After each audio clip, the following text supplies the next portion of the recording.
లడ్డు లాంటి short gun దొరకగా మనకెందుకు దిక్కు గైస్, ఏ ఎనిమిలను కొడదాం పదండి. నా సిగ్నల్ ఎందుకు ఎనిమిస్ మన ఫ్రెండ్ గారి దగ్గర ఉన్నట్టు అనిపిస్తుంది. కొట్టుకుంది డ్యామేజ్ ఏమో వాడికి, కిల్లులేమో నాకు వచ్చినాయి గైస్ సక్సెస్ఫుల్లీ. ఇంకొక లడ్డు లాంటి ఎనిమిని కొడుతుంది నా కొడుకుని హెడ్ షాట్స్ కొట్టాలి గైస్ ఇప్పుడు. అరే నువ్వు బయటికి రారు ఒకసారి. అది అది అది మగవేసాం అంటే కొన్ని అద్దు గైస్.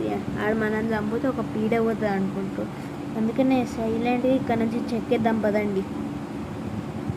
ఈ ట్రాన్స్పోర్ట్ అయినా గైస్. అబ్బా ఏంది గైస్ ఒక్క కాడ సరిగ్గా ఉండలేడు వీడు కొడదామంటే. ఆగరా అది ఎవరితో ఎక్కువ ప్లేయర్ ఇక్కడ